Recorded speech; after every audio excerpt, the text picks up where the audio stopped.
Okay okay okay நன்றி. ஆரம்பிச்சிடலாம். தோழர்கள் அனைவருக்கும் வணக்கம். தோழர்களே, தமிழ்நாடு கலை இலக்கிய பெருமன்றம் முன்னெடுத்திருக்கிற நாளும் ஓர் அதிகாரம் என்கிற தலைப்பின் கீழ் நாம ஒரு தொடர் பயணமாக பயணித்துக் கொண்ட தோழமைகளே, குறிப்பாக ஒவ்வொரு நாளும் ஒரு அதிகாரத்தை பேசி 27ஆம் தேதி விருதுநகர் மாவட்டத்தினுடைய ஆட்சித்தலைவர் அவர்கள் தொடங்கி வைத்த இந்த திருக்குறள் ஓர் அதிகாரம் என்கிற சொல்லல் நிகழ்வு உரைப்பொழிவாக திருக்குறளில் முற்றோதல் செய்த மாணவிகள் வாயிலாக ஒவ்வொரு நாளும் ஒரு அதிகாரத்தை சொல்ல வைத்து கேட்டு, அதன் பிறகு அந்த அதிகாரத்தில் உள்ள குறளுக்கெல்லாம் உரைப்பொழிவாக தன்னுடைய நிலைப்பாட்டிலிருந்து தன்னுடைய ஆய்வினுடைய அடிப்படையில் பொழிவாளர்களை கட்டமைத்து தமிழ்நாடு கலை இலக்கிய பெருமன்றம் பயணிக்கின்றது. அந்த அடிப்படையில் இன்றைய தினம் நாம் பயணிக்க இருக்கிறோம் தோழமைகளை. முதலாவதாக நாம் இன்றைக்கு நம்மோடு திருக்குறள் சொல்லக்கூடிய அதிகாரம் சொல்லக்கூடிய மாணவியை நாம் அறிமுகம் செய்வதில் பெருமை அடைகின்றோம். சின்னத்துரை மாரியம்மாள் தம்பதியினுடைய மகள் பாப்பா சி கார்த்திகா தேவி அவர்கள். இவர் 6ஆம் வகுப்பு படிக்கக்கூடிய மாணவி. இவர் புல்வாய்ப்பட்டியில இருக்கக்கூடிய இடத்துல இருந்து நான் சுப்பையாபுரம் என்கிற அந்த அரசு உயர்நிலை பள்ளியிலே பயின்று வருகிறார். ஆனால் இவர் பயணிக்கப்படக்கூடிய தூரம் ஒற்றையடி பாதையில் பயணிக்கிற இந்த மாணவி புல் கல் எல்லாம் கடந்து முள் எல்லாவற்றையும் கடந்து தன்னுடைய படிப்பிற்காக பயணித்திருக்கிறார். இவர் சென்ற ஆண்டு தொடங்கிய இந்த திருக்குறள் மனநப்ப இப்பதான் சமீபத்தில் 1 மாசத்துக்கு முன்னாடி தான் முடிச்சிருக்காங்க. இதுல ஒரு பெரிய சிறப்பு என்னன்னா, அவங்க ஆசிரியர் சொல்லியிருக்காங்க, நீங்க 1330 குறளையும் ஒப்பீங்க, உங்க ஊர் விளக்குல ஒரு பெரிய பதாகை வைக்கிறேன்னு சொல்லியிருக்காங்க. இவங்க பாப்பா நிறைவு பண்ணியிருக்காங்க. இவங்க அம்மா ஒவ்வொரு நாளும் கூட்டிட்டு வந்து ரொம்ப நேரம் மனப்பாடம் பண்ற வரையும் பொறுமையா இருந்து, விருதுநகர் மாவட்ட ஆட்சித்தலைவர் அவர்கள் இவர்களுடைய பள்ளிக்கு வந்தால் இந்த மாணவியை அடையாளம் கொண்டு பேசுகிற அளவில் இவருடைய கடின உழைப்பு இருந்திருக்கிறது. இந்த மாணவி ஆசிரியர் சொன்னது போல இந்த திருக்குறளை ஒப்புவித்தலை நிறைவு செய்த பிறகு 3 இடங்களில் பதாகை வைத்திருக்கிறார். தன்னுடைய பள்ளி, அந்த ஊரில் இருக்கக்கூடிய சிறப்புக்குரிய ஒரு இடத்துல.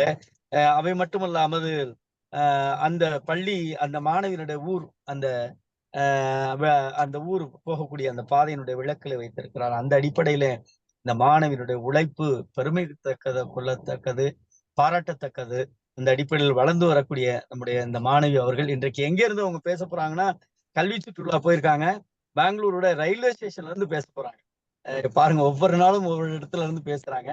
அது போல இன்றைக்கு உரைப்பொழிவு செய்யக்கூடியவர், நான் பல்வேறு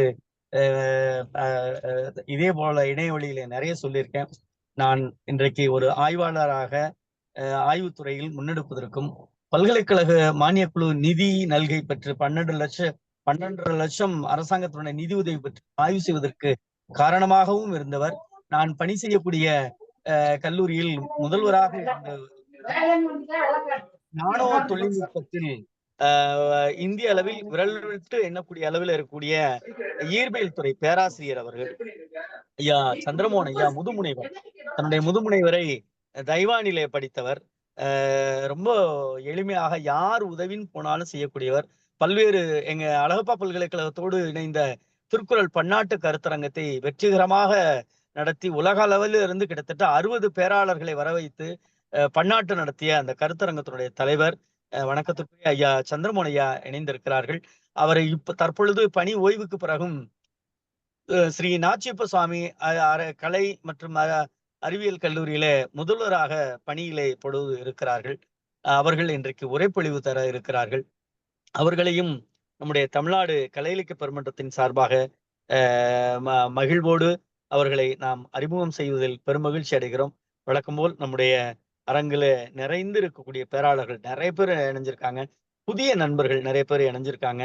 அப்படி இருக்கக்கூடிய இந்த நிலையிலே நாம் இப்பொழுது முறைப்படி நாம் தொடங்க இருக்கிறோம். அதிகாரத்தை சொல்ல வருமாறு அருமை மாணவி அவர்களை அன்போடு தமிழ்நாடு கலை இலக்கிய பெருமன்றத்தின் சார்பாக அழைக்கின்றோம். தமிழ்நாடு கலை கலை கலை இலக்கிய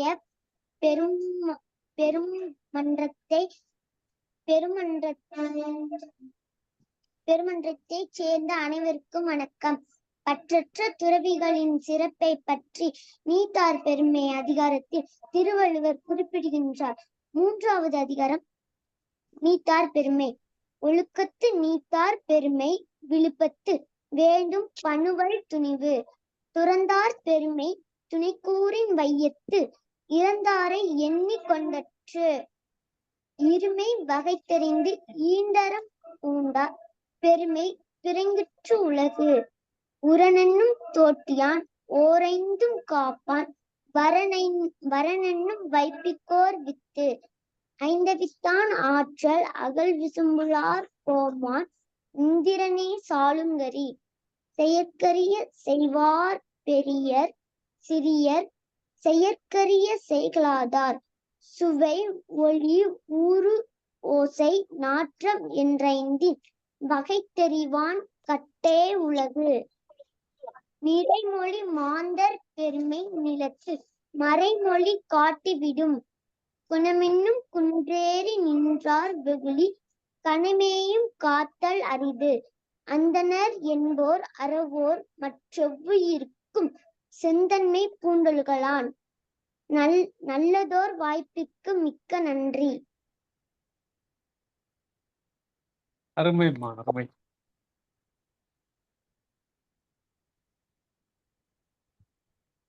அருமை, வாழ்த்துக்கள் பாப்பா. நன்றி.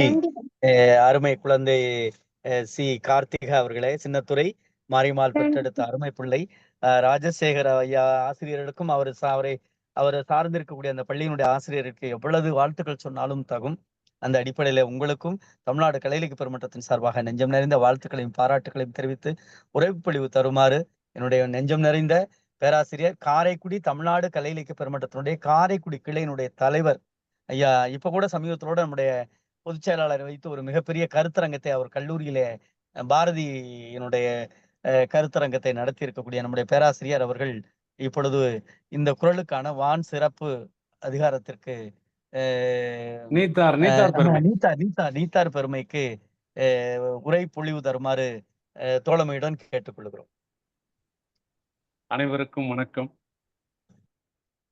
அகர முதல எழுத்தெல்லாம் அகர முதல எழுத்தெல்லாம் ஆதி பகவன்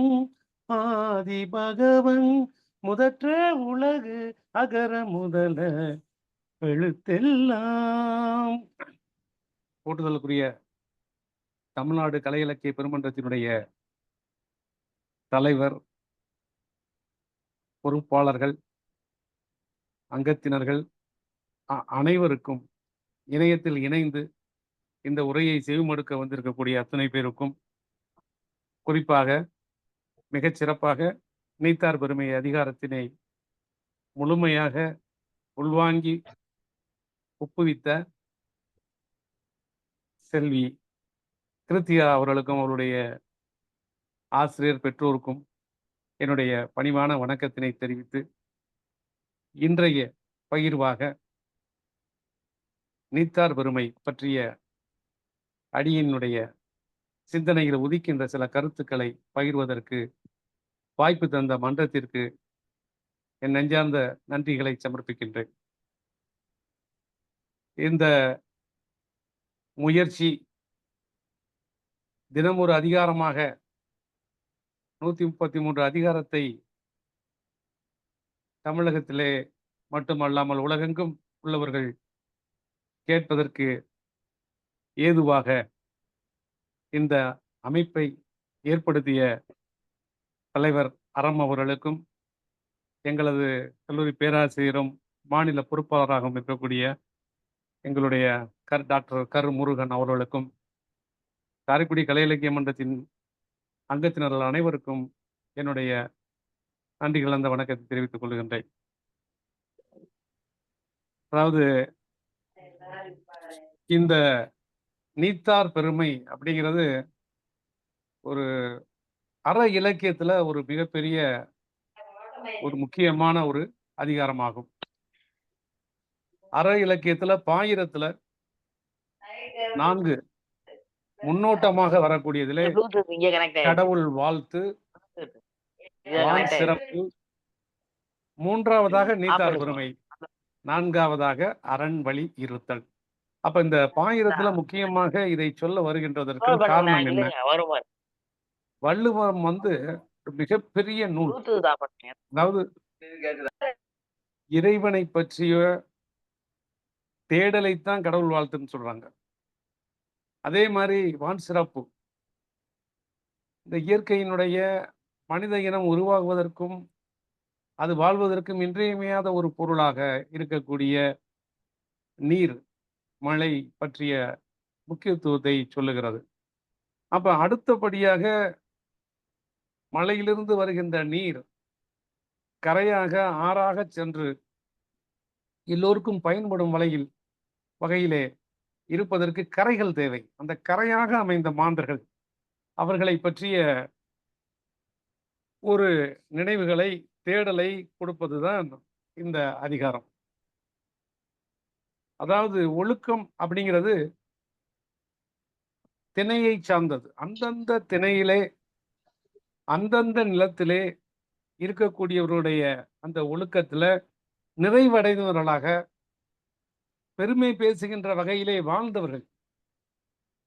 அவர்களெல்லாம் எல்லோரும் இறந்து விடுவார்கள், இவர்கள் மட்டும் நம்ம எண்ணத்திலே வாழுவார்கள். அப்படிப்பட்டவர்களை நம்ம என்றும் மறக்கக்கூடாது. ஆக எண்ணிலடங்காத இறப்புகள் இருந்தாலும் கூட அவைகளிலே லேண்ட்மார்க் அப்படின்னு சொல்றது மாதிரி அவர்களை வைத்து நாம் காலத்தை சொல்வதை போல இன்றைக்கெல்லாம் உலகப் போரை வைத்து நாம் வரலாறுகளை சொல்லிக் கொண்டிருக்கிறோம். ஆனால் மிகச்சிறந்த அறிஞர்களுடைய அடிச்சுவட்டிலே வரலாற்றினை காண்பது மிகச் சிறப்பு என்பதை போல இவருடைய பெருமையை பேசுவதுதான் நூல்கள். அந்த நூல்கள் சொன்னது போன்ற ஒழுக்கத்தை அவர்கள் வைத்திருந்து வருங்கால நம்முடைய மக்கள் உய்யும் வண்ணம் அவர்கள் என்னென்ன பாதையை வகுத்து தந்தார்களோ அதையெல்லாம் திரும்ப நினைத்து பார்ப்பது நீத்தார் பெருமை. அப்ப இந்த அதிகாரத்துல 5 புலன்களையும் மேலாண்மை செய்தவர்கள் யாரு, அப்படி செய்ததுனால சமுதாயம் என்ன பலன் அடைந்தது, இதுல சில கேள்விகளையும் வச்சிருக்கிறார். நம்ம இன்னைக்கெல்லாம் அந்தனர் என்றால் உடனே அதற்கு ஒரு பொருளை நம்ம ஒரு ஜாதியாக எடுத்துக்கொண்டிருக்கிறோம். ஆனால் உரன் என்னும் தோட்டி என்று சொல்லுகின்ற பொழுது அதை ஏன் ஜாதியாக எடுக்கவில்லை, ஓரைந்தும் காத்தவன் தோட்டி என்ற நிலையிலே ஏன் எடுத்துக்கொள்ளக்கூடாது என்று காரைக்குடியில் இருக்கக்கூடிய சுபிட்சா என்ற ஒரு எழுத்தாளர் 8ஆம் வகுப்பு, அதாவது 1330 குறளை சொன்ன ஒரு குழந்தை, அந்த குழந்தை ஒரு புத்தகம் எழுதியிருக்கு. அதுல கேட்டிருக்கு, இப்படி எல்லாம் அறியாமையில இந்த சமுதாயம் சென்றிருக்கிறதே அப்படிங்கிறது. அந்த கேள்விக்கெல்லாம் விடைகளை இந்த அதிகாரம் தருகிறது.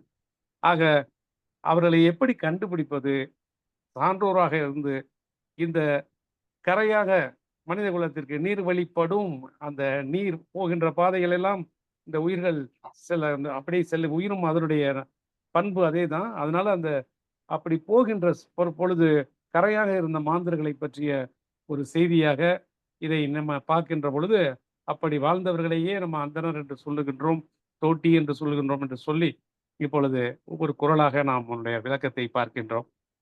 ஆக பற்றுக்கள் அனைத்தையும் முற்றாக விலக்கி கொண்டவர்கள் அப்படிங்கிறத விட முற்றாக மேலாண்மை செய்தவர்கள். மழை எப்படி இந்த பூமியிலே உயிரை நிலைவர்த்த செய்கிறதோ அதுபோன்று ஒழுங்கோடு மாந்தர் வாழ்வதற்கு என்ன செய்ய வேண்டுமோ அவற்றையெல்லாம் சிந்தித்த மாந்தர்களினுடைய பெருமையை நீத்தார் பெருமை என்ற 3வது அதிகாரத்திலே வைத்திருக்கிறார். இதற்கு அடுத்த உடனேயே அரண் இலக்கியம். அரண் இலக்கியத்தினுடைய நுழைவாயிலுக்கு போறதுக்கு முன்னாடி நீத்தாருடைய பெருமையை, முன்னோர்களை, நம்முடைய சிந்தனையில் வாழ்ந்தவர்களை சொல்லுகின்றார். ஒழுக்கத்து நீத்தார் பெருமை விழுப்பத்து வேண்டும் பணுவல் துணிவு. இதற்கு நிறைய உரைகள் எழுதியிருக்கிறார்கள். உயர்ந்த பெருமைக்குரிய அறநூல்கள் என்ன சொல்லுது அப்படின்னு சொல்லி பார்த்தோம்னா அது இவர்களுடைய ஒழுக்கத்தை தான் சொல்லுகின்றது. அந்த அறநூல்களில் என்ன சொல்லி இருக்கிறதோ அது இவர்களுடைய வாழ்வைத்தான் சொல்லுகிறது அப்படிங்கிறது மாதிரி ஒரு ஒன்றுக்கு ஒன்று சார்ந்ததாக இருக்கிறது. ஒழுக்கத்தால் உயர்ந்தவர்களினுடைய பெருமையே சிறந்தது அப்படிங்கிறது தான் ஒட்டுமொத்தமாக எல்லாரும் சொல்ல வருகின்ற கருத்து. அத பல பேர் பல விதமாக சொல்லுகின்றார்கள். அடிகளார் அவர்கள் மிகச் சிறப்பாக இதற்கு ஒரு உரையை சொல்லியிருப்பார். அதுல நீத்தார் வழிபாடு நம்மளுடைய தமிழ் இனத்திலே இருக்கிறது. இதுதான் உலகியல். உலகம் என்பது உயர்ந்தோர் மாற்று. அப்ப இவர்களை பற்றுக்கோடாக வைத்துத்தான் நம்மளுடைய நாகரிகம் கொஞ்சம் கொஞ்சமாக பெருமையாக வருகிறது. அதனால இவர்கள் தங்களுடைய அறிவினால் புலன்களை வென்றவர்களாக இவர்கள் இருக்கிறார்கள். அப்படிப்பட்டவர்களுக்கு இந்த வானம் வசப்படும் என்ற வகையிலே அவர்கள் தங்களுடைய மும்மலங்களை, அதாவது அகங்காரம், புத்தி தடுமாற்றம் எல்லாவற்றையும் அவர்கள் எல்லாம் வென்றவர்களாக இருக்கிறார்கள். குற்றம் குறைகள் சொல்ல முடியாதவர்களாக வாழ்ந்திருக்கிறார்கள். சின்ன குறை செய்தாலும் அந்த குறையை உடனடியாக திருத்திக் கொண்டு மாந்தர்களுக்கு எடுத்துக்காட்டாக இருந்திருக்கிறார்கள். செந்தன்மை கொண்டு இருக்கிறார்கள். அதனாலதான் இவர்களை பற்றி இவர்களை சன்னியாசிகள்னு அவர் சொல்லல. இவர்கள் எல்லா வகையிலும் ஆசிரியர்களாக வழிநடத்தி இருக்கிறார்கள் அப்படிங்கிறது மாதிரிதான் நம்முடைய அடிகளார் அவர்கள் சொல்லி இருக்கிறார்கள். அதுபோன்று சுப அண்ணாமலையார் அவர்கள் தான் மிகச்சிறப்பாக ஒவ்வொரு குறளுக்கும் ஒரு தலைப்பு. அதுல வாழ்விற்கு வழிகாட்டி, இதுதான் அந்த முதல் குறளுக்கு. ஒழுக்கத்தை நீத்தார் பெருமை என்றால் என்ன, நம்ம டைரியில குறிச்சு வச்சுக்கிறது மாதிரி அவர்களை வழிகாட்டியாக, இந்த சமுதாயத்தினுடைய நாள்காட்டியாக அவர்கள் வாழ்ந்த காலத்தை தான் நம்ம காலமாக கருதுகின்ற வகையிலே வாழ்ந்தவர்களாக நம்ம எடுத்துக்கொள்ள வேண்டும் அப்படின்னு சொல்லியிருக்கு. அதாவது சிறந்தவற்றிலெல்லாம் சிறந்தவை, அதை தான் எடுத்து நம்ம புத்தகங்கள் புனையப்படுகின்றன, எழுதப்படுகின்றன. அப்ப உலக நெறி நூல்கள் அந்தந்த பகுதியில் உள்ள சிறந்த மனிதர்களை கொண்டே உருவாக்கப்படுகிறது. ஆகவே நெறிநூல்கள் கூறுகின்ற வழிகளை இவர்கள் வகுத்தவர்களாக இருக்கிறார்கள். சைவ சித்தாந்தத்தில் சொல்லும் பொழுது திருமுறைகளினுடைய செறிவுதான் சித்தாந்தமாக வருகிறது. ஆக இவர்கள் எல்லாம் என்ன சிந்தனையோடு அவர்கள் உயர்ந்த சிந்தனைகளை கொண்டு வந்தார்களோ, தான், தன் குடும்பம், தன் சொத்து இவற்றிலிருந்து விடுபட்டு சமுதாயத்திற்காக சிந்தித்து அதற்கு ஒரு வழியை காட்டியவர்கள், ஊறு நீராக வாழ்ந்தவர்கள். இவர்களுடைய அடிச்சுவட்டினை குறித்து வைப்பது எல்லா நல்ல நூல்களினுடைய துணிவாகும் என்று நீத்தார் பெருமை முதல் பாடல் சொல்லுகின்றது. ஒழுக்கத்து நீத்தார் பெருமை விழுப்பத்து வேண்டும் பணுவல் துணிவு. இரண்டாவது திருக்குறளை எடுத்துக்கொண்டோம் என்றால், துறந்தார் பெருமை துணை கூறின் வையத்து இறந்தாரை எண்ணிக்கொண்டாற்று.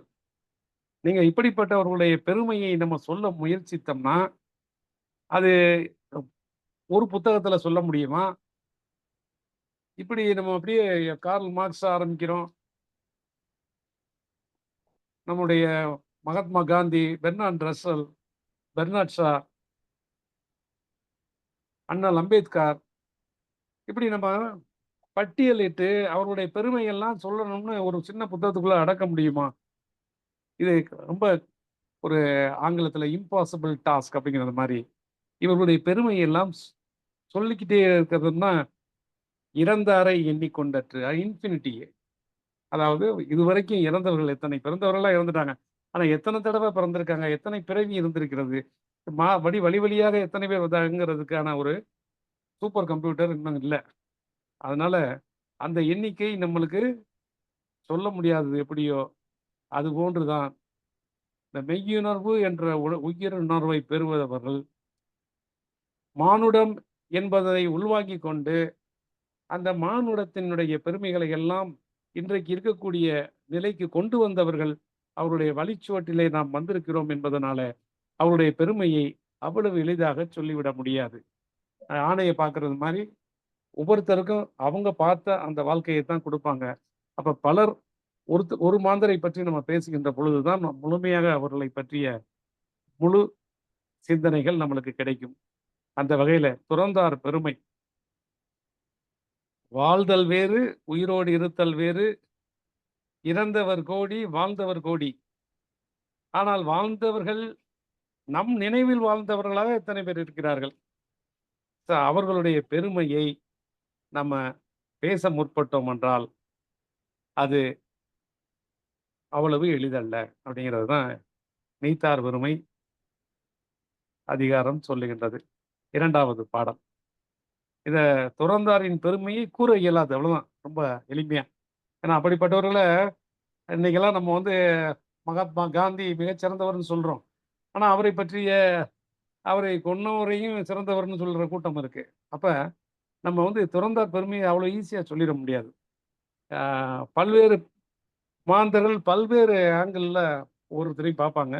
ஆனா சிறந்தவர்களாக அதிகபட்சமாக அவர்கள் எதுல அவர்கள் கவனம் செலுத்தினார்கள், இந்த அறத்தின் வழி நின்றார்களோ அதைத்தான் நம்ம வந்து பெருமையாக பேச வேண்டும். அந்த வகையிலே அந்த பெருமையை நம்மளால அவ்வளவு எளிதாக கூறிவிட முடிகிறது. சரி, அப்ப அறம்தான் மிகச்சிறந்தது அப்படின்னு நம்ம எப்படி சொல்றது அப்படிங்கிறதுக்கு ரொம்ப அருமையான ஒரு குறள். இந்த குறள் வந்து அறிவியல் பூர்வமாகவும் பார்க்க வேண்டிய ஒரு குறள். இருமை வகை தெரிந்து ஈண்டு அறம் பூண்டார் பெருமை பிறங்கிற்று உலகு. இந்த இருமை வகை தெரிந்துன்னா எல்லாரும் நார்மலா நம்ம சாதாரணமாக இல்லறம் துறவறம் ஏன்னா 2 அறத்தை பத்தி தான் முப்பால் பேசுகிறது. அப்ப இல்லறம் வேணுமா துறவரம் வேணுமா அப்படின்னு தேர்ந்தெடுக்கின்ற பொழுது எடுத்த உடனே இல்லறத்தை தான் சொல்றாரு. எல்லாரும் இல்லறத்துல இருந்தா தான் துறவரமே இருக்க முடியும். தானம் தவம் இரண்டும் தங்காது வியனுலகம் வானம் வழங்காது. ஆக வானம் வழங்குறது மாதிரி மலையாக இருந்து அன்பு பண்பு பரிமாற்றம் இதெல்லாம் இருந்த ஒரு இல்லறம் நடந்தா தான் அந்த பகுதியில துறவரமே வர முடியும். அதனால இருமை வகையை தெரிந்து ஈண்டு அறம் பூண்டார் பெருமை பிறங்கிற்று உலகு. ஆக இல்லறத்திலே துறவரத்திலே எது சிறந்தது என்று தெரிந்து எது நமக்கு ஏற்றது என்று தெரிந்து அந்த அறத்தை மேற்கொண்டார். அவருடைய பெருமையெல்லாம் இந்த உலகம் சொல்லுவது ரொம்ப கஷ்டம்.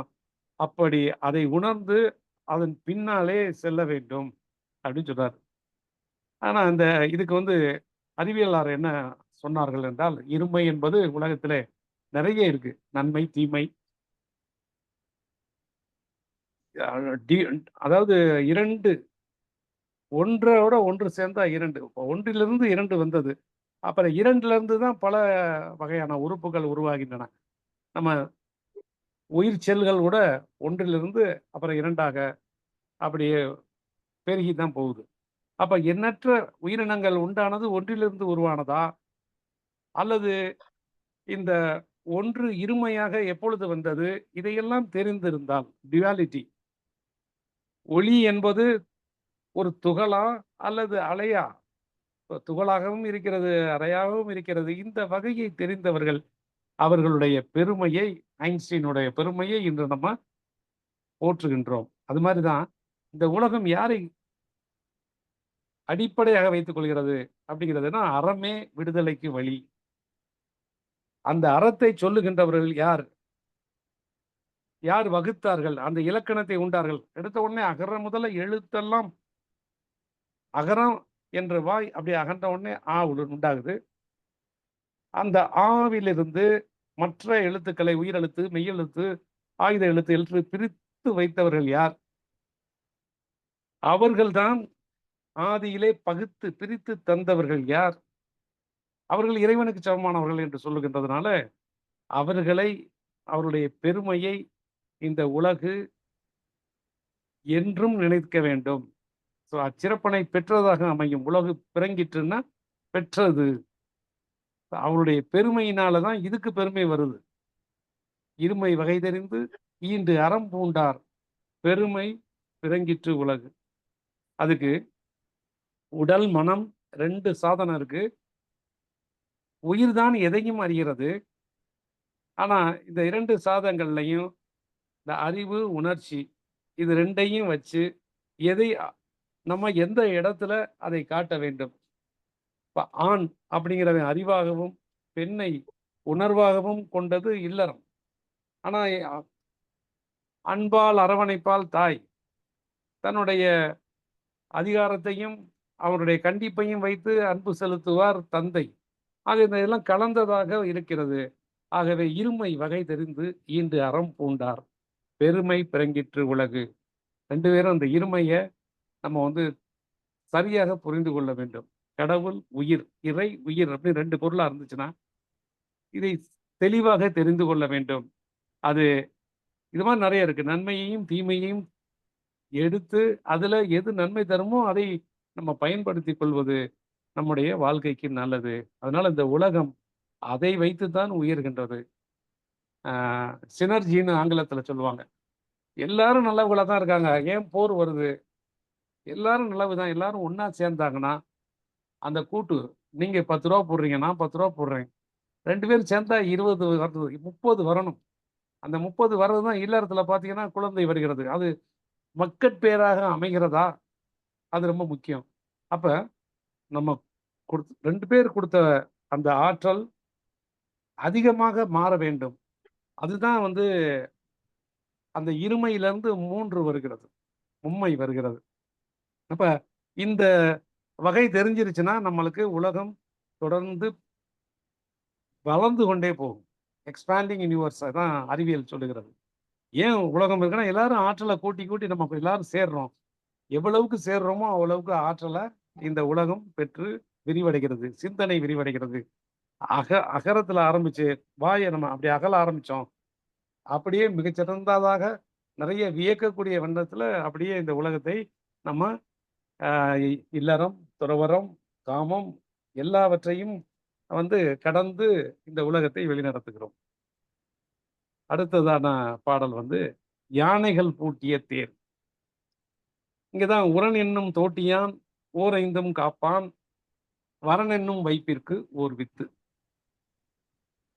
இங்கே செல்வி சுபிக்ஷா கேட்டது மாதிரி இந்த தோட்டியான் அப்படிங்கிறத இங்க ஏன் எடுத்துக்கல அப்படின்னு சொல்றது, பாகன், தேர் பாகன் என்ன செய்யறான், அவன் யானையினுடைய பாகன் யானையை அங்குசத்தால அதை வழிநடத்துவதை போல இங்கே 5 யானை பூட்டிய ஒரு தேர்.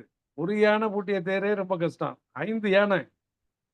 அப்ப அந்த 5 யானை பூட்டிய தேரு அதனுடைய பாகன் இருக்கானே, அவன் என்ன செய்யணும், அவன் அங்குசத்தால ஒவ்வொன்றையும் கட்டுப்படுத்தணும். 5 யானையையும் காதை பிடிச்சி இழுத்துக்கிட்டே இருந்தானா அது பூரா அது எவ்வளவு பெரிய கஷ்டமா இருக்குன்னு பாருங்க. அவ்வளவுக்கு வேலையை நம்ம செஞ்சுக்கிட்டு இருக்கிறோம்.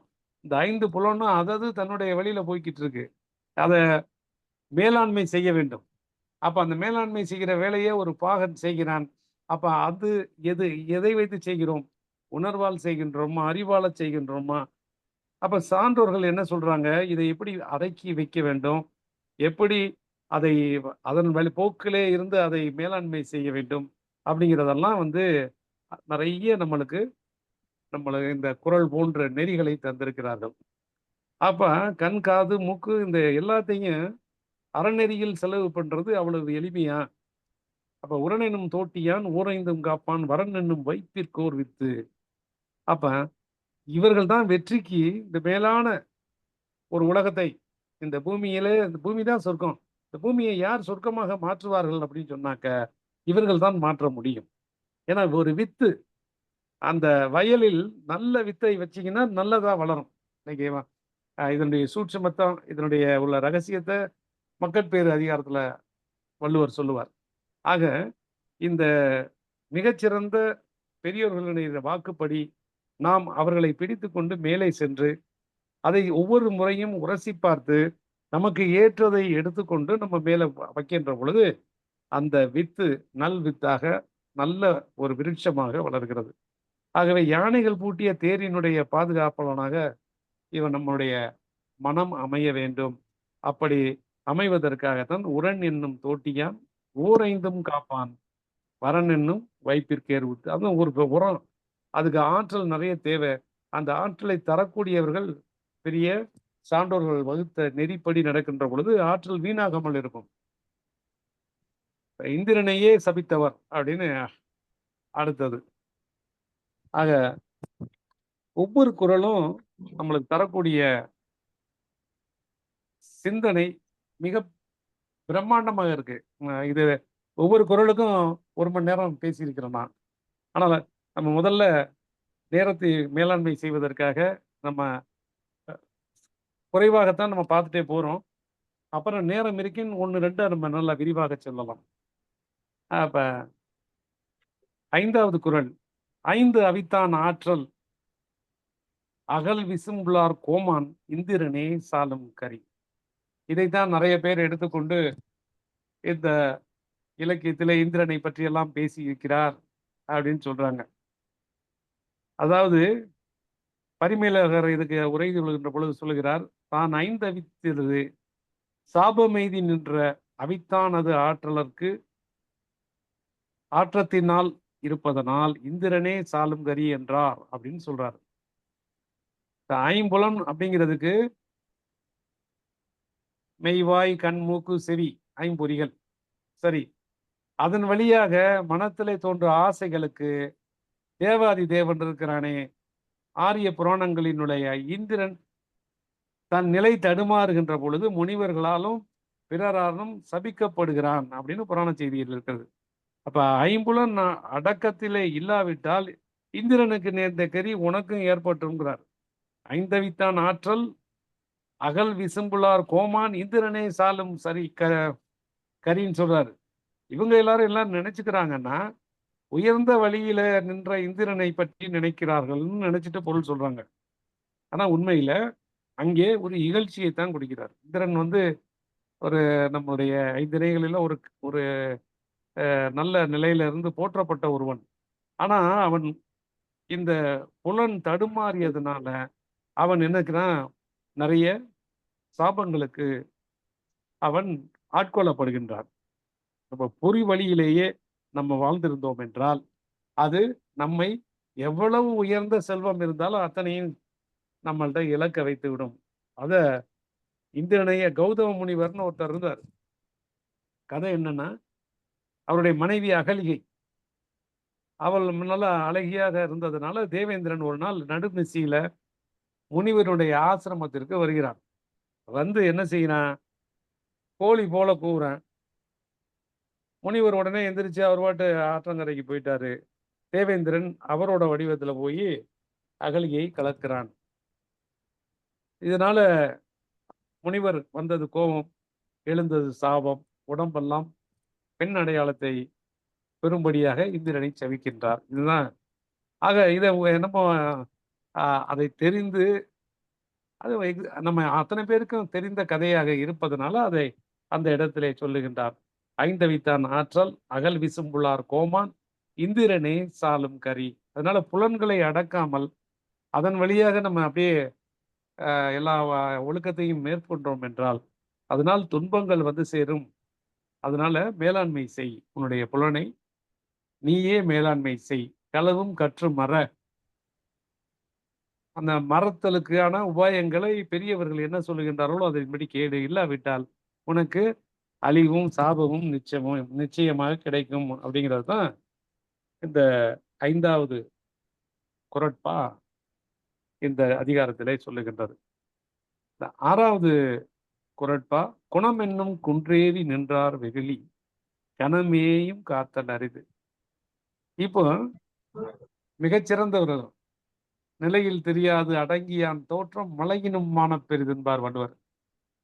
இப்ப மலை கூட அதனுடைய உயரத்தை மாற்றி கொண்டிருக்கிறதாம். இந்த குன்றுகள்லே பாத்தீங்கன்னா குறைவான உயரத்துல இருக்கிற குன்று இருக்கு இல்லையா, அது ரொம்ப நாளைக்கு முன்னாடி எரிமலையிலிருந்து வந்தது. அதனால ரொம்ப கடினமான பாறையாக இருக்கும். அந்த குன்றுல மேல ஒருத்தன் நின்னுக்கிறான்னு வைக்குவோம். யானை போரை பார்ப்பதற்கு கூட குன்று மேல ஏறி நின்று பார்த்தா ரொம்ப சிறப்பாக நம்ம அழகாக ரசிக்கலாம். அது மாதிரி இந்த குணம் என்னும் குன்றேறி நின்றார் என்ன பண்ணுவாங்கன்னா, கடினமான பாறை போன்று தங்களுடைய ஐம்புலன்களையும் அடக்கி அது மேல ஏறி நின்று குன்றேறி நின்றார். குணத்தை அவர்கள் அந்த இடத்துக்கு உருவாக்குவதற்காக நிறைய அவர்கள் உழைப்பார்கள் மேலாண்மை செய்வதற்கு. அப்படி நின்றவர்களை எப்படி கண்டுபிடிக்கிறது அப்படின்னா, ரொம்ப ஒரு அருமையான ஒரு டெக்னிக்கை கொடுக்குறார் வள்ளுவர்.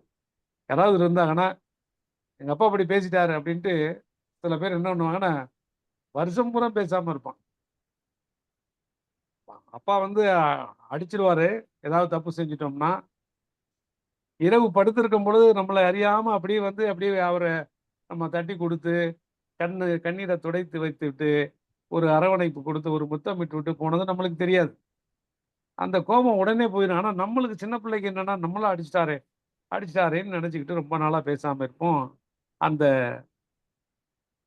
அந்த வேதனையை மறக்க முடியாது. ஆனால் சான்றோர்கள் அந்த நிமிஷத்துல தான் அப்படியே தவறு செய்தா உடனே தண்டிப்பாங்க.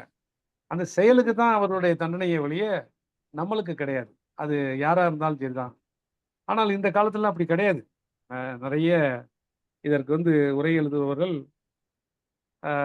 நிறைய இதுல ராசசம், தாமதம், சாத்விகம் அப்படிங்கிற குணங்கள் அப்படி இப்படின்னு பல பிதற்றல்கள் இருக்கிறது. ஆனா நல்ல குணம் உடையவர்கள்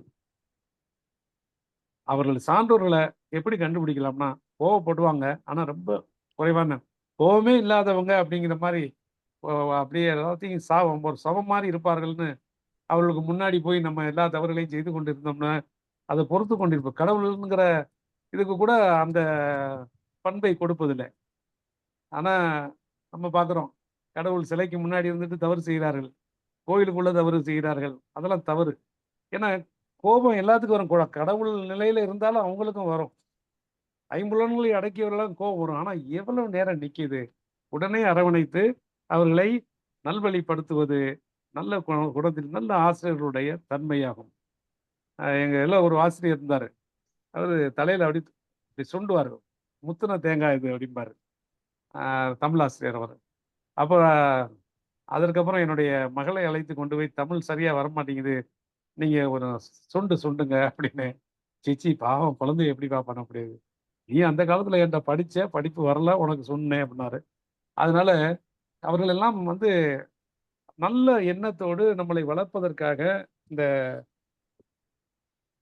குறளை சொல்லாரு. நம்ம மன்னிக்கவும் 6வது குறளுக்கு பதிலா 9 போயிட்டோம். தலைகீழ வச்சிட்டோம்.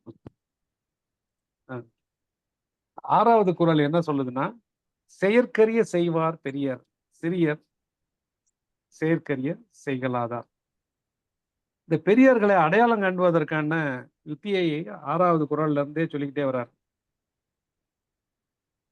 அதாவது நீத்தார் என்பவர்கள் இந்த உலகத்தை ஏன் பெருமைப்படுத்துகிறது, இந்த உலகம் எதற்காக அவர்களை பெருமைப்படுத்துகிறது அப்படின்னா, நம்மளை போலவே இந்த ஐம்புலன்களையும் கொண்ட மாந்தர் தான்.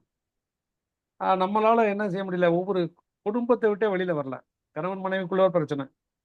சரி அது நல்லா 2 பேரும் நல்லா இருந்தாங்கன்னா குழந்தைகளோட பிரச்சனை. சரி குழந்தைகளோட பிரச்சனை இருந்தா பேரம்பேத்திகளால பிரச்சனை. இல்ல அப்படி கீழ இருந்து மேல. இப்படி இந்த பிரச்சனைக்குள்ளேயே மாட்டிக்கொண்டு சமுதாய நிலைக்கு வரவே முடியல. இன்னைக்கு எல்லாரும் அதே மாதிரி இருந்தாக்க இன்னைக்கு இன்னமும் நம்ம வந்து அடிமையில தான் இருப்போம். ஆனா அதுல இருந்து வெளியில கொண்டு வருவதற்கு நமக்கு சான்றோர்கள் தங்களையே அப்படி அர்ப்பணித்திருக்கிறார்கள். தங்கள் உயிர்களை அர்ப்பணித்திருக்கிறார்கள். போராளிகளாக இருந்திருக்கிறார்கள். தெருவுக்கு இறங்கி தங்கள் மனைவி பிள்ளைகளை எல்லாம் இழந்திருக்கிறார்கள். அமரன் படத்துல போல தங்களுடைய உயிர்களையும் கொடுத்து எல்லைகளை இருக்கக்கூடிய செயற்கரிய செய்கைகளை எல்லாம் செய்பவர்கள் இந்த பெரியார். அவர்கள் அப்படியெல்லாம் செய்யாதவங்க சிறியர் அப்படிங்கிறார். அப்ப நம்ம எப்பவுமே சிறியரா தான் இருக்கிறோம். ஏன்னா சுயநலமாக நம்ம சுற்றி ஒரு 3 வட்டம் போட்டுக்கிறோம். நம்ம வட்டம், அப்புறம் ஒரு குடும்பம், அதை சுற்றி நம்மளுடைய உறவினர்கள். இதை தாண்டி நம்ம வெளியில வர்றது கிடையாது. அப்ப அந்த வெளியில நம்ம பார்த்தோம்னா நிறைய பேரை பார்க்க முடியும். அதுல மிகச்சிறந்தவர்கள் ஒழுக்கத்தோடு இந்த நூல்கள் சொல்லுகின்ற வழியிலே நடந்தவர்கள் இந்த 3 வட்டத்தையும் தாண்டி இருக்கிறாங்கல்ல, அதுவே இதை தாண்டிட்டாலே செயற்கரிய செயல் தான். ஆனா அதுலயும் மிகச்சிறந்த செயல்களை செய்வார்கள். அங்க போனவங்க ஒரு மிகப்பெரிய எழுச்சியை உண்டு பண்ணுவார்கள். அவர்கள் நம்மளுக்குள்ள ஒரு புரிதலை ஏற்படுத்திக் கொள்வார்கள். அவர்கள் 1000 10,000 பேர்களை தன் வழியிலே இழுத்து வெறும் பொருளால் இல்லாமல் சிந்தனையால் இழுப்பார்கள். அறிஞர் அண்ணா அவர்களுடைய சிந்தனையில இன்னைக்கு வந்து போனவங்க பூரா தடம் புரண்டு போயிருக்கிறார்கள். ஆனால் அவர் அப்படி போகவில்லை. பெரியார் அவர்கள் தன்னுடைய சொத்தை இழந்து தான் எல்லோருக்குமாக போராடினார். ஆக இந்த செயற்கரிய செய்வார். அவங்க பேரை சொல்லி இன்னைக்கு நிறைய பேர் பெரிய பெரிய லெவல்ல போயிட்டாங்க. எல்லா இடத்துலையும் இப்படிப்பட்டவர்கள் இருக்கிறார்கள். ஆனால் சிந்தனையால உயர்ந்தவர்கள் செயற்கரிய செய்களையும் செய்து பெரியாராகவே நின்றார்கள்.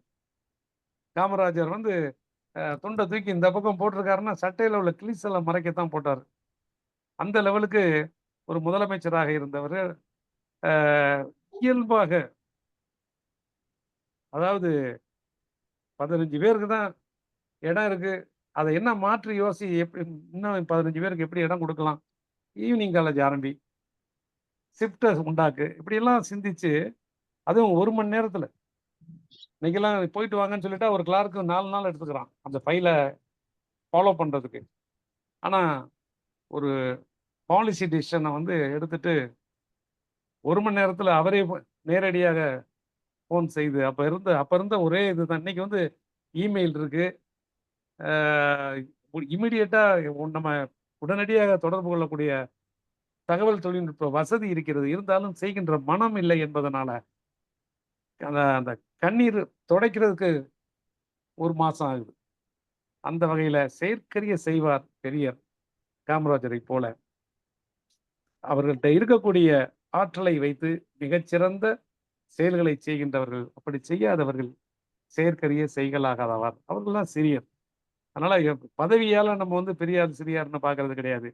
கையில இருக்கக்கூடிய பதவியை வைத்துக்கொண்டே நிறைய மாந்தர்கள், நம்முடைய கலை இலக்கிய பெருமன்றத்தினுடைய மாந்தர்கள்லாம் நிறைய பேர் நிறைய சமுதாய சேவைகளை செய்து கொண்டிருக்கிறார்கள். அவர்கள் எல்லாம் பல வகையான பல்வேறுபட்ட பணிகளில் இருந்தாலும் கூட அந்த பணிகளில் இருந்து கொண்டு அங்கே இருக்கக்கூடிய மக்களினுடைய வாழ்க்கையிலே வெளியேற்றுவதற்கு என்ன செய்ய வேண்டும் அதையெல்லாம் செய்து கொண்டிருக்கார். அப்படிப்பட்ட செயற்கரிய செயல்களை செய்வார் பெரியார். அவர்கள் அப்படி செய்யாதவர்கள் சிறியவர்கள் என்று வள்ளுவர் சொல்லுகின்றார். 7வது பாடல் தான் இப்ப வந்து நம்ம அடையாளம் காட்டிக்கிட்டே இருக்காரு. 9வது பாடம் வரைக்கும் இந்த நிறைமொழி மாந்தர் யாருங்கிறத எப்படி கண்டுபிடிப்ப, ஒரு மாணாக்கனுக்கு பேரனுக்கு சொல்லி கொடுக்குற மாதிரி வள்ளுவர் சொல்றாரு. எப்படி எல்லாம் கண்டுபிடிக்கணும், ரொம்ப சிம்பிள். குழந்தைகளே, நீங்கள் யார் நீத்தார் அவருடைய பெருமையை நம்ம புத்தகத்தை நான் எழுத போறேன், இல்லை எல்லா புத்தகங்களும் அதை பற்றி எழுதி இருக்கிறதே, காரணம் என்ன, அப்துல் கலாம் என்ன செய்தார், இவரை பற்றி ஏன் இத்தனை புத்தகங்கள் வருகிறது, இப்படியெல்லாம் நம்ம நினைச்சு அப்படி பார்த்தோம்னாக்க அங்குதான் நம்ம வந்து செயற்கரிய செயல்களை அவர் செய்திருக்கிறார். மிக உயர்ந்த பதவியில் இருந்தாலும் அந்த பதவியை ஒட்டாமல் மக்களை பற்றியே, அறிவியலை பற்றியே, வாழ்வியலை பற்றியே சிந்தித்தார். இதுதான் செயற்கரிய செய்வார். அதே மாதிரி அடுத்தது யாரு, சுவையொளி ஊறு ஓசை நாற்றம் என்ற 5 வகை தெரிவான் கட்டே உலகு. இதுல வகை தெரிவான் கட்டு அப்படின்னா இது என்ன வகையில வேறுபட்டு இருக்கிறது. அப்ப செவியின் சுவையும் செவிக்கு என்ன இருக்குது, செவிக்கு கேட்கத்தான் தெரியும், ஆனா அதுக்கு ஒரு சுவை இருக்கு, அது தெரிஞ்சிருக்கணும். இன்னைக்கெல்லாம் நீங்க எத்தனை பேர் மலையில, அடாத மலையில புயலுக்கு நடுவுல அங்க இருந்து சென்னையில இருந்து இணைந்திருக்கின்றார்கள். முதல்ல வந்ததே சென்னையில இருந்து தான் ஐயா அவர்கள். ஆக இது வகை தெரிந்தவர்கள். சுவை ஒளி ஊறு ஓசை நாற்றம் என்ற 5 வகை தெரிந்தா அது வந்து அவரை நம்ம அடையாளம் பார்த்துக்கலாம். இந்த உலகம் எப்படி அடையாளம் காட்டு, உலகினுடைய அறவாழ்வு எதை வைத்து இயங்குகிறது என்றால் இப்படிப்பட்டவர்களுடைய அறத்தை வைத்தே இறங்குகிறது.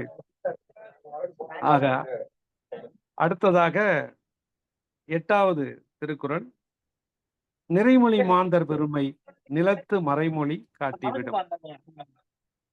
இங்க நிறைமொழி மாந்தர் பெருமை நிலத்து மறைமொழி காட்டிவிடும்.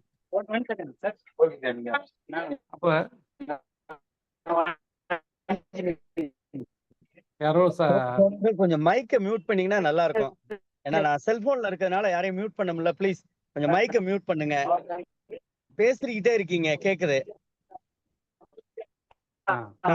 பேசுங்க பேராசிரியர். அப்ப எக்காலத்திலுக்கும் பொருந்துகின்ற அறமொழியை கூற வேண்டும். இன்னைக்கு பார்த்தோம்னா எந்த அற இலக்கியத்தை எழுத்தாலும் கூட மதம் சார்ந்ததாக இருக்கிறது. மதத்தை ஏற்காதவர்கள் அதை பார்க்க முடியவில்லை. ஆனா எல்லா மதமும் சொன்னதை சொல்லி நம்மளுக்கு பெருமை திருக்குறள். அப்ப இந்த திருக்குறளினுடைய பெருமையை பாரத பிரதமர் கூட சொல்லுகிறார்.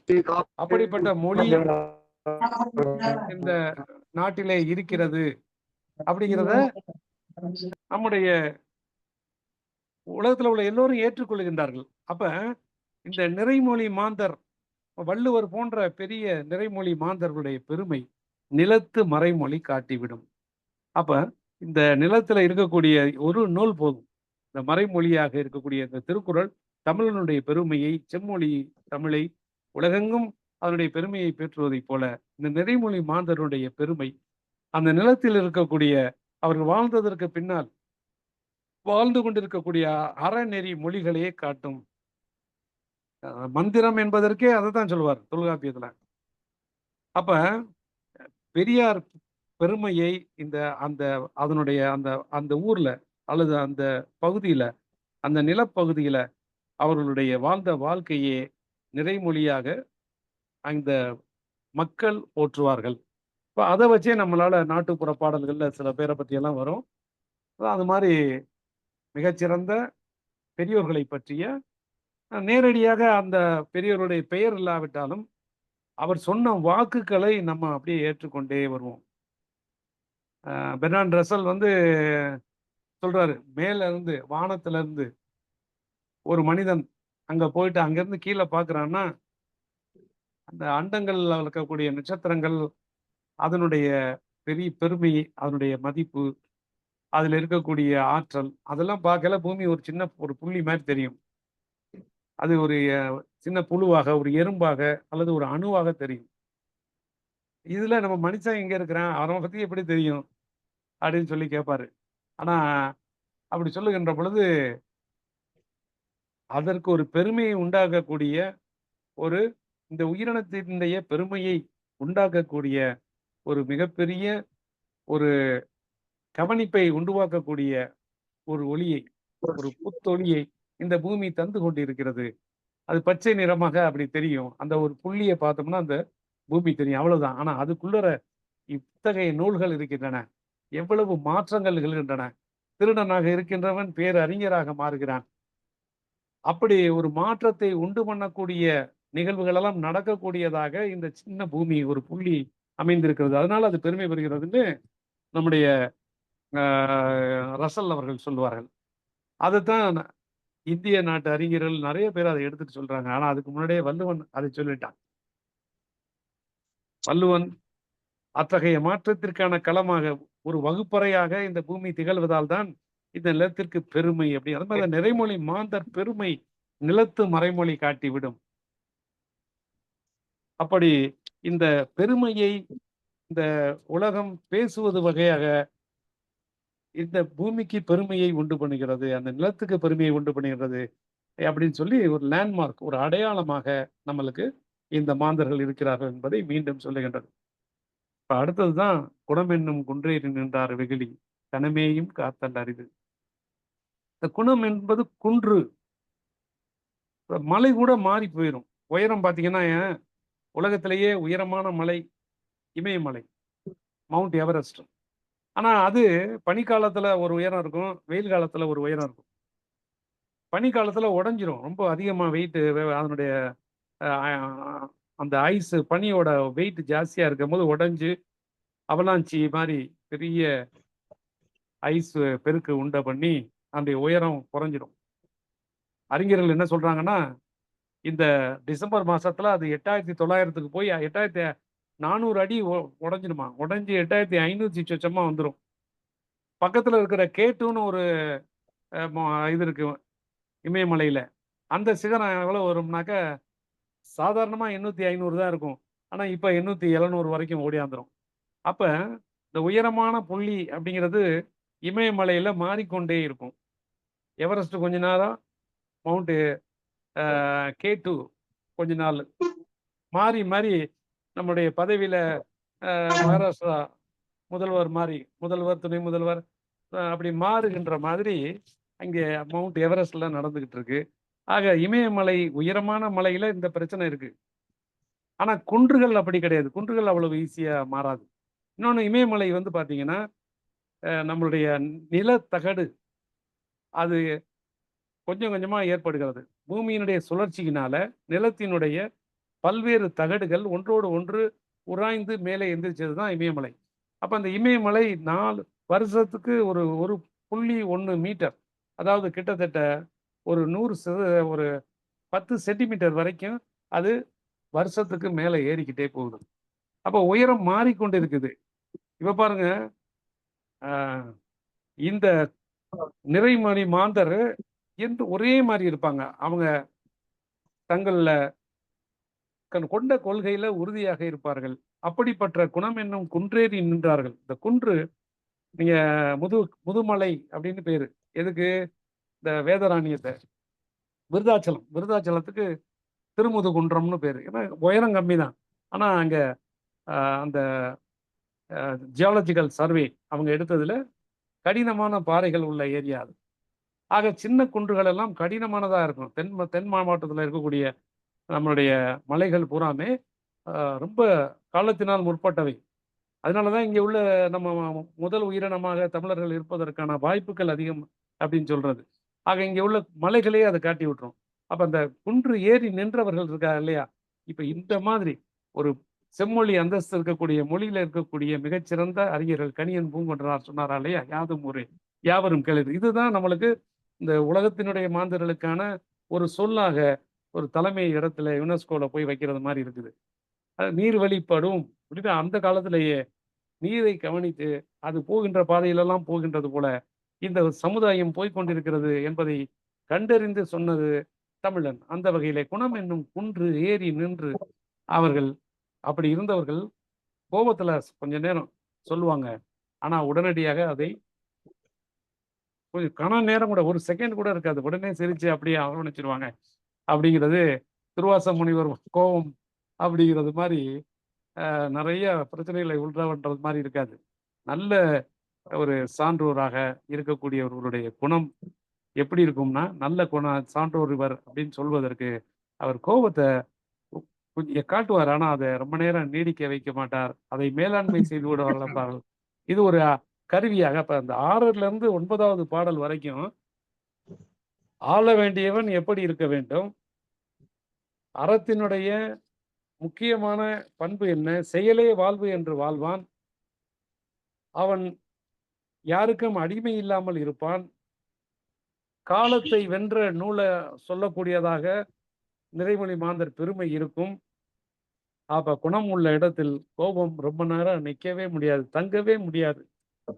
ஆக இது எல்லாத்தையும் இந்த குன்று மேல தண்ணி ஊத்தினீங்கன்னா எப்படி கீழே விழுக உடனே வந்துருமோ, அது மாதிரி கோபமும் கொஞ்ச நேரம் கூட நிக்காது அங்கே அப்படின்னு சொல்லிட்டு, குணம் என்னும் குன்று நின்றார் வெகுளி கனமையும் காத்தல் அரிது அப்படின்னு இதை வச்சுதான் நம்ம ஒரு நல்ல தலைவனை எடுக்கணும். ஒரு சான்றோனாக அவன் இருக்கிறானா? இந்த 6, 7, 8, 9 இந்த 4ம் ஒரு அருமையான நம்ம தலைவர்களை தேர்ந்தெடுக்கக்கூடிய ஒரு நம்ம யாருக்கு பின்னாடி போறோம்ங்கிறதுல நடிகர்களுக்கு பின்னாடி போறோம், இல்ல யாரோ பின்னாடி போய்கிட்டு இருக்கிறோம், எல்லாரும் நம்மளை வச்சு பணம் சம்பாரிச்சுட்டு போயிட்டு இருக்காங்க.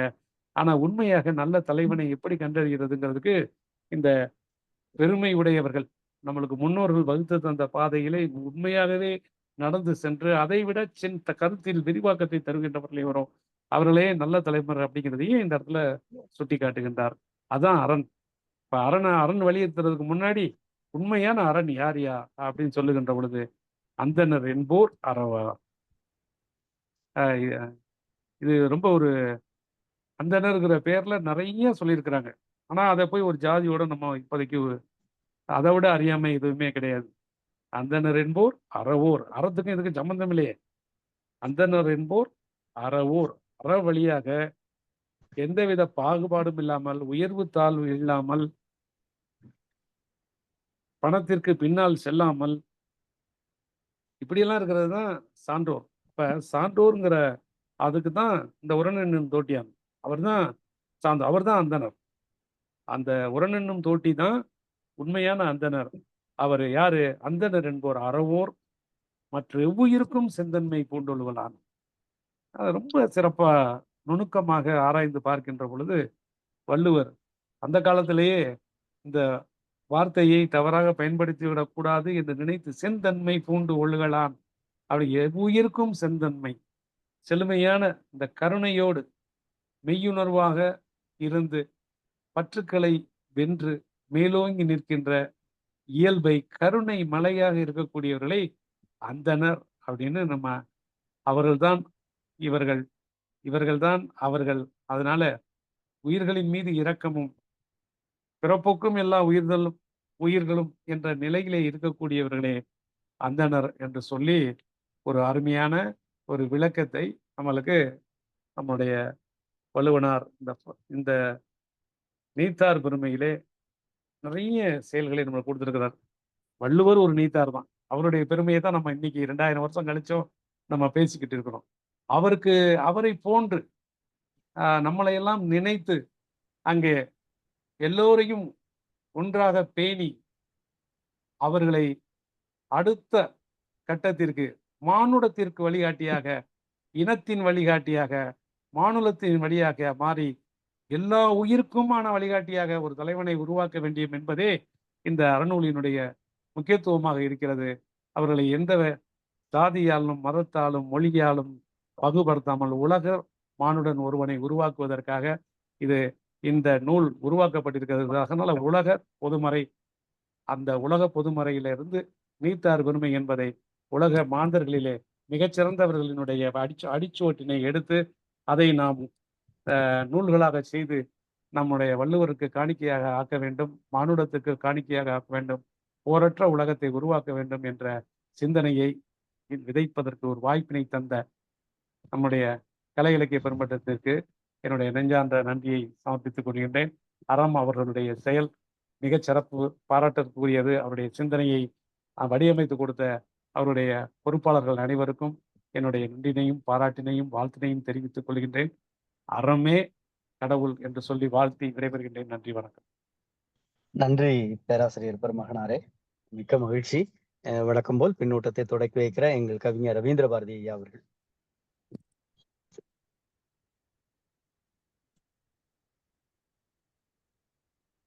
அன்பான தோழர்களே, உங்கள் அனைவருக்கும் என்னுடைய அன்பு வணக்கம். பேசுறது கேக்குதா? கேக்குது, நல்லா கேக்குது. ஒவ்வொரு நாளும் கேக்குது. இன்னைக்கு மட்டுமா கேக்குது? ஒவ்வொரு நாளும் கேக்குது. 3வது நாள் முத்தான உரை. ரொம்ப அழகா நடப்பியல் கருத்துக்களோடு, நடப்பியல் வாழ்வோடு வள்ளுவரை பொருத்தி 2000 ஆண்டுகளுக்கு முன்பே அவன் எப்படியெல்லாம் சமூகத்தை பற்றி சிந்தித்திருக்கிறார். இந்த நீத்தார் என்பது யார்? இது ஒரு ஆன்மீக சமய அடிப்படையில் தான் பெரும்பாலும் விளக்குவார்கள். ஆனால் ஐயா அவர்கள் மிக அருமையாக மரியாதைக்குரிய சந்திர மோகன் அவர்கள் இதை மிக அருமையா அறிவியல் பூர்வமாக, வரலாற்று பூர்வமாக, சமூக கண்ணோட்டத்தோடு அணுகி மிக அழகாக ஒவ்வொரு குறளுக்கும் சிறப்பாக எடுத்துரைக்கிறார். வள்ளுவர் தான் அணிசை காவியம் 1000 வள்ளுவருடைய உள்ளத்தை அறிந்து அந்த உள்ளத்தை தன் உரையின் மூலமாக வெளிப்படுத்தி இருக்கிறார். அவருக்கு பாராட்டுகளும் வாழ்த்துகளும். இந்த நீத்தார் அப்படின்னா துறவியருடைய பெருமைன்றான். துறவன்னா எந்த துறவி, எந்த சமயத்தின் துறவி? வள்ளுவர் காலத்திலே வைதிகர்களும் உள்ளே வந்தார்கள். ஆனா பெரிய ஆதிக்கத்தை எல்லாம் பண்ண முயற்சி செய்கிற பொழுதே வள்ளுவர் தடை போட்டார். இந்த துறவி என்பவர் பௌத்த சமண ஆசீவக துறவிகள். அந்த துறவிகளுடைய சமூக பாங்கைத்தான் வள்ளுவர் இந்த நீத்தார் பெருமை என்பதுல, நீத்தார்னா துறவிகள், நம்முடைய முன்னோர்கள், அவர்கள் சமூகத்துக்காக பணியாற்றியவர்கள். பௌத்தர்களும் சமணர்களும் ஆசியவர்களும் சமய பணி செய்வதோடு கல்வி பணி செய்தார்கள், மருத்துவ பணி செய்தார்கள், அப்போ சமூக பணி செய்தார்கள். அந்த கருத்துக்களை அழகா கடைசி குறள் சொன்னார் பாருங்க. அந்தணர் என்போர் அறவோர் மற்ற உயிர்க்கும் செந்தன்மை கொண்டுள்ளார். இன்னைக்கு அந்தணர் என்பது ஒரு ஜாதி அடையாளப்படுத்தி எங்களை தான் சொல்றாரு, நாங்க தான் அந்தணர்கள் என்றெல்லாம் சொல்லக்கூடிய ஒரு காலம் இருக்கு. அப்படி அல்ல. தன்மை உடையவர், அழகிய தன்னெழியை, கருணையை உடையவர்கள். எல்லாம் பேசுற பார்த்துக்கிட்டே இருக்கிற, முடிச்சுட்டுமா? கருமுருகன் இல்ல இல்ல இல்ல இல்ல இல்ல இல்ல அதாவது புதிய சிந்தனை பிறக்கும் போது அதை நான் வந்து ரசிக்கணும். வேற ஒண்ணும் இல்ல. நான் அந்த கார்ல போறதுனால கேட்டுக்கிட்டே தான் போயிட்டு இருக்கேன். இல்ல இல்ல பார்வை கண்காணிப்பு மாதிரி இருக்குது, அதனால சொல்லலாம், வேற ஒண்ணு இல்ல. இல்ல இல்ல ஆத்தாடி ஆத்தாடி நீங்க தான் நீங்க சிவசுப்பிரமணியன் தோழர் உங்களுடைய கண்காணிப்பு வளையத்துக்குள்ள தான் நான் இருக்கேன். அப்படிலாம் இல்ல, நாம் பரஸ்பரம் அன்பு பரிமாறிக்கிறோம். நன்றி நன்றி அப்போ நன்றி. அறிவியல் கண்ணோட்டத்தோடு அந்த கால அந்த சமண பௌத்த ஆசீவக துறவிகள் என்பவர்கள் சமூக கண்ணோட்டத்தோடு சமூக பணி புரிந்தவர்கள், அதற்காகவே தங்களை துறந்தவர்கள். அதனால்தான் அவர்களுடைய பெருமையை வள்ளுவர் எடுத்துரைத்து இங்க பாருங்க, ஒரு மிக குரல், அருமையான குரல் சொன்னாரு. சுவை, ஒளி, ஊறு, ஓசை, நாற்றம் என்ற ஐந்தின் வகை தெரிவான் கண் கட்டே உலகு. என்ன அறிவியல், என்ன அருமையான அறிவியல் பார்வை இது. குற்றம் முழுக்க ஒரு நடைமுறை அறிவியல் பார்வை இது. காதால் கேட்கிறோம், கண்ணால் பார்க்கிறோம், மெய்யால் நம்முடைய தொடு உணர்ச்சியை அறிகிறோம், மூக்கால் நுகர்கிறோம். அது உண்மையான இது அறிவியல். அது வந்து சோதனை செய்து வெளிப்படுகிற உண்மை. இந்த உலகம் இவைகளை பற்றிய அறிவியல் அறிந்தவன் எவனோ அவனிடத்தில் இந்த உலகம் இருக்கிறது என்றார். அப்போ அறிவியலாளர்கள் தாண்டா உலகத்தை ஆராயிரம் வீட்டு தாண்டா உலகம் இருக்குதுன்றார். மிக அருமையான ஒரு இயக்கவியல் பார்வை, பொருள் முதல்வாத கண்ணோட்டம் இந்த குறளிலே அடங்கியிருக்கிறது. இந்த அதிகாரத்தை அல்லது எந்த அதிகாரத்தையுமே ஆன்மீகமயப்படுத்த முடியாது. வள்ளுவர் வைதீக எதிர்ப்பாளர், அவைதீக அறிஞர் வள்ளுவர், சமுதாய சிற்பி வல்லவர், சிந்தனை செம்மல் வள்ளுவர். வள்ளுவர் சமுதாயத்தினுடைய வழிகாட்டி. இதை அழக சந்திரமோகன் ஐயா அவர்கள் மிக அருமையாக எடுத்துரைத்திருக்கிறார்கள். அவருக்கு நன்றியும் வாழ்த்துக்களும். வாய்ப்புக்கு நன்றி. வணக்கம். நன்றி நன்றி கவிஞர் அவர்களே. தோழர் சிவசுப்பிரமணியன் தோழர், தோழர்கள் வேற அனைவருக்கும் ஏதாவது வணக்கம். பேசணும்னா கை உயர்த்தினீங்கன்னா நல்லா இருக்கும். நன்றி. தோழர்கள் அனைவருக்கும் வணக்கம். இன்னைக்கு குரல் ஒப்பிச்ச மாணவியை பாராட்டி வாழ்த்துகிறேன். அடுத்து உரையாளர் மிக அருமையாக தெள்ள தெளிவாக எடுத்து கூறினார். ஒரு சின்ன குறுக்கீடு, அந்த கார்த்திகா தேவிக்கு என்னுடைய வாழ்த்துக்கள். நன்றி நன்றி நன்றி நன்றி. நீத்தார் அப்படின்னா யாருன்னு இதுல ஐயா திருவள்ளுவர் சொல்லியிருந்தார். பொறிகளை அடக்கி ஆள்பவர், அறவழி வாழ்பவர், அறவழியில் நிற்பவர், இப்படி பல இதை சொல்லியிருக்காரு. செயற்கரிய செய்பவர், இந்த இவங்கதான் நீத்தார், வேற யாரும் கிடையாது அப்படின்னு பல இதை சொல்லியிருக்கிறாரு. நிறைமொழி உள்ளவர் அப்படின்னு சொல்லியிருக்காரு. இதுல வந்து ஒரு பாட்டுல ஐம்பொறிகள் அப்படிங்கிறதுக்கு யானைய ஊமையா சொல்லியிருக்காரு. யானை மதம் பிடித்து அலையக்கூடியது.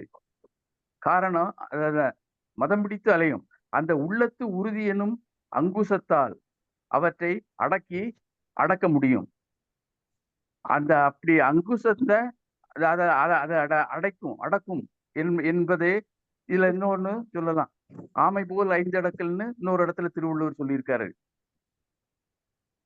அடக்கம் போதும் ஆற்றல் மிகும், அடக்கும் போது ஆற்றல் மிகும். அந்த ஐம்பொறிகளை அடக்கும்னா ஆற்றல் மிகும், சக்திகள் அதிகரிக்கும் அப்படிங்கிற சொல்லியிருக்கலாம்.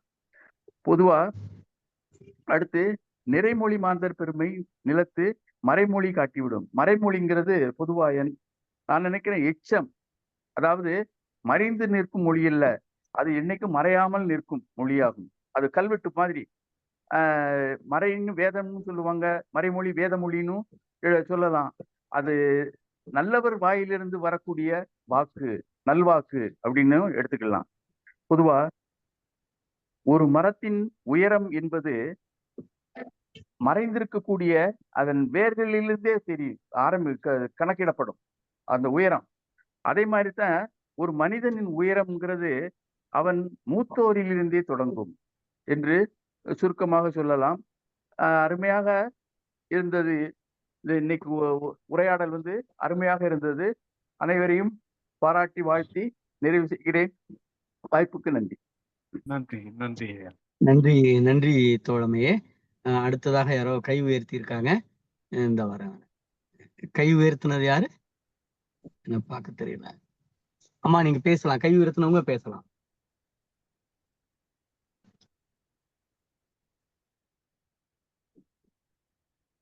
வேற யாராவது இருக்கீங்களா? நான் வேற பேசுறேன். யாராவது இருக்கீங்களா ஐயா? நான் பேசுறேன். முத்துக்குமாரசாமி.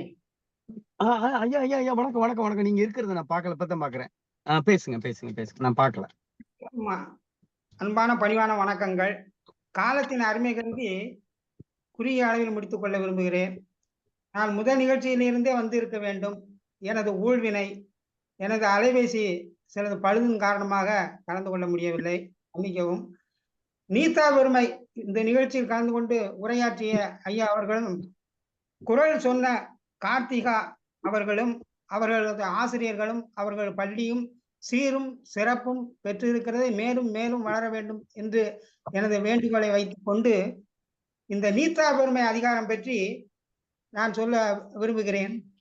அதாவது நீத்தார் பெருமை அப்படிங்கிறது குறிப்பா ஐம்பொறிகளின் அடக்கத்தை பற்றி மிக தெளிவாக வள்ளுவர் சொல்லி இருக்கிறார்.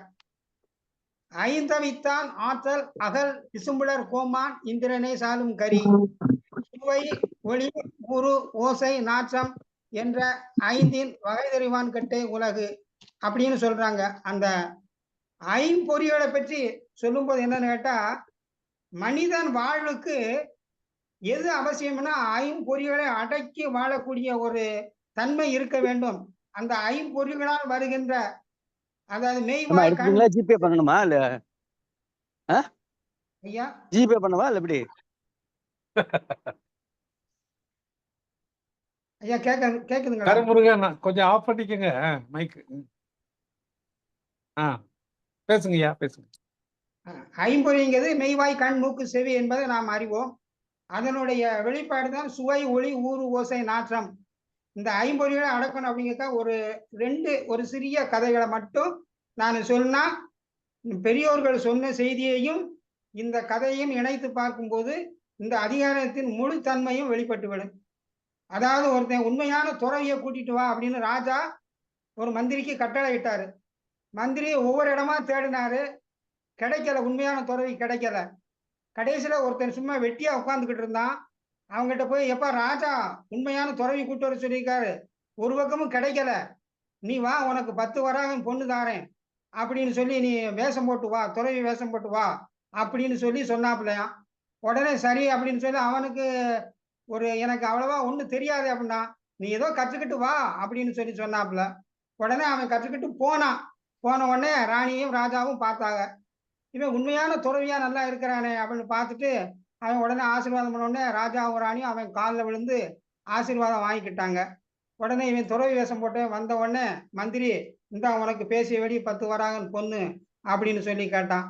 உடனே அவன் சொன்னான், எனக்கு வேண்டாம் அப்படின்னா. அப்போ 15 வராகன் வாங்கிக்கோ. வேண்டாம். 20 வேண்டாம். அப்ப நீ என்னதான் செய்ய போறன்னு? என்றைக்கு ராஜாவும் ராணியும் என் காலில் விழுந்தார்களோ அன்றையே இருந்தே நான் உண்மையான துறவியாக மாறிவிட்டேன், நான் எதற்கும் ஆசைப்படுவது கிடையாது அப்படின்னு சொல்லிட்டானா. இதுல என்னன்னா, செயற்கரிய செய்வர் பெரிய சிறியர் செயற்கரிய செய்யலாதார் நிறைமொழி மாந்தர் பெருமை நிலத்து மறைமொழி காட்டிவிடும் அப்படின்னு சொல்றாப்புல.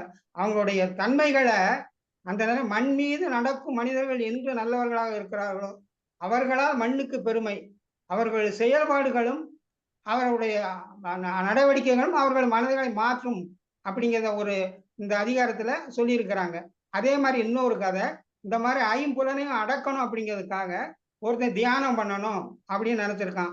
ஏன்னு கேட்டா, பூமியில இருக்கும்போது அங்கங்க போற பெண்களை பார்த்தா நமக்கு ஒரு ஆசை உணர்வு வருது. அதனால பெண்களை பார்க்கக்கூடாது, நான் காட்டுல போய் தவம் இருக்க போறேன் அப்படின்னு சொல்லி காட்டுல போய் தவம் இருந்தானா. அப்படி கூட பெண்ணு போகும்போது பார்த்தோன்னே, இந்த தண்ணி எடுக்க போறாளே இந்த பெண்ணு அப்படின்னு பார்த்தானா. ஆஹா, நம்ம ஆசைப்பட்டுட்டோம், நம்ம இது தவறு அப்படின்னு சொல்லி விட்டுட்டானா. மறுநாள் வரும்போது கண்ணு தானே பார்த்தது அப்படின்னு கண்ணை கட்டிக்கிட்டு தவம் இருந்தானா. கண்ணை கட்டிக்கிட்டு தியானம் இருந்தான். அவன் வரும்போது நல்லா பூ வச்சிருக்கா, இந்த பொண்ணு பூ வச்சிருக்கு, நல்லா மணக்கு அப்படின்னு சொல்லி நினைச்சானா. அதுக்கப்புறம் மறுநாள் வரும்போது கொலுசு சத்தம் கேட்டிருக்கு. ஆகா, கொலுசு சத்தம் கேட்க அப்படிங்க. இப்படியே ஐம்புலன்களையும் அவன் பயன்படுத்தினாலும் அந்த ஐம்புலன்களின் தாக்கம் அவனை மனசை மாற்றி விட்டது. அப்பதான் அவன் நினைச்சான், உண்மையான தியானம் வந்து இந்த ஐம்புலன்களையும் அடக்கி வாழ வேண்டும் அப்படின்னு சொல்லி. அதைத்தான் மிகைப்படுத்தி நல்லா சீர்படுத்தி ஒவ்வொரு குறளுக்கும் ஏற்றபடி துறந்தார் பெருமை அப்படின்னா துறந்தாருக்கு என்ன பெருமை இருக்கு, இருமை வகை தெரிந்து ஈண்ட அறம் உண்டார் அப்படின்னு அதை ஒவ்வொன்றையும் ஒப்பிட்டு நீங்க பார்த்தீர்களானா மனிதன் வாழ்வின் சிறப்பு மிக மிக சிறப்பாக விளங்கும். அவ்வாறு வாழ்பவன் தான் அறநெறியில் வாழ்பவன், அறவாணன், அறநெறி ஒழுக்கமுடையவன் அப்படிங்கிறத நல்ல குரல்ல முடிச்சிருக்காரு. அவர் தான் அந்தணர் அப்படிங்கிறது முடிச்சிருக்காரு. நீ வாழ்வாங்கு அது எல்லாம் சொல்லியிருக்காரு. வையத்துள் வாழ்வாங்கு வாழ்பவன் வானுரையும் தெய்வத்துள் வைக்கப்படும். அது மாதிரி சிறப்பாக வாழ்பவர் சிறந்த மனிதர்கள் அவர்கள் தான் உலகத்தில் நீத்தார் பெருமை, அவர்களுடைய பெருமையை இந்த உலகம் சொல்லும் அப்படிங்கிறது இந்த 3வது அதிகாரம் நீத்தார் பெருமையாக கூறப்பட்டு இருக்கிறது என்று இந்த வாய்ப்புக்கு நன்றி கூறி விடைபெறுகிறேன். வணக்கம். நன்றி திருக்குறள் ஐயா அவர்களே, மிக்க மகிழ்ச்சி. ஐயா சந்திரமோகன் ஐயா, நிறைவா ஏதாவது சொல்றீங்களா? ஒரு 2 நிமிஷம். அனைவருக்கும் வணக்கம். மிகச்சிறந்த பின்னோட்டம் அளித்த அறிஞர் பெருமக்களுக்கு என்னுடைய வணக்கங்கள். நிறைமொழி மாந்தர் பெருமை, வள்ளுவத்தின் பெருமை, இதையெல்லாம் தான் தமிழகத்தை நம்மளுக்கு உண்மையாக தலைமை ஏற்று நடத்தி செல்ல வேண்டும். ஆகவே அந்த சிந்தனையை நம் மனதில் கொண்டு வருகின்ற தலைமுறையினர் உய்யும் வண்ணம் இந்த திருக்குறளை அதிகாரமாக 18 படியில போனா ஐயப்பன், 131 படி ஏறணும்னா வள்ளுவன், அந்த உயரத்தை நாம் அடைவோம் என்று சொல்லி உங்கள் அனைவரையும் மறுபடியும் நன்றி பாராட்டி விடைபெறுகிறேன். நன்றி, வணக்கம். நன்றி தோழமைகளே. நிறைவாக நாளைய தினம் வழக்கம் போல் அடுத்த அதிகாரம் அரண வலியுறுத்தல் அதிகாரம் தொடரும். மிக்க மகிழ்ச்சி. இன்றைய தினம் பங்கு பெற்ற தோழமைகளுக்கும், குறிப்பாக பேராசிரியர் அவர்களுக்கும், கார்த்திகா அவர்களுக்கும் தமிழ்நாடு கலை இலக்கிய பெருமன்றத்தின் சார்பாக நெஞ்சம் நிறைந்த வாழ்த்துக்களை கலை இலக்கிய பெருமன்றத்தின் சார்பாக தெரிவித்துக் கொள்கிறோம். கொஞ்சம் நான் கார்ல போனதுனால கொஞ்சம் ஃப்ரீயா பேசுறது, இடையில தடங்கள்லாம் இருந்தது. வீட்டுல போய் பர்ச்சேஸ் பண்ணாங்க. அது கொஞ்சம் என்ன ஏது பணம் பண்ணிட்டீங்களா அப்படிங்கிறதான், வேற ஒன்றும் இல்லை. நன்றி பேராசிரியர் அவர்களே. கார்த்திகா பின்னூட்டம் தந்த ஆளுமைகளுக்கும் தமிழ்நாடு கலை இலக்கிய பெருமன்றத்தின் சார்பாக நெஞ்சம் நிறைந்த வாழ்த்துக்களை சொல்லி தோழமைகளை நாளைய தினம் இரவு 8 மணிக்கு நாளும் ஓர் அதிகாரம் என்கிற தலைப்பின் கீழ் இணைவோம். நமக்கு தெரிந்த ஆளுமைகளை இணைத்து வாருங்கள். திருக்குறளில் அலங்கால் புலமை பெற்றவர்களை பேசுவதற்கு வாய்ப்பு கொடுப்பதற்கு நீங்களே முன்னுதாரணமாக அவர்களுடைய பெயர்களையும் பரிந்துரை செய்யுங்கள் என்று சொல்லி நிறைவு செய்கிறோம். நாளை தினம் இரவு 8 மணிக்கு தமிழ்நாடு கலை இலக்கிய பெருமன்றம் உங்களோடு. நன்றியும் வாழ்த்துக்களும்.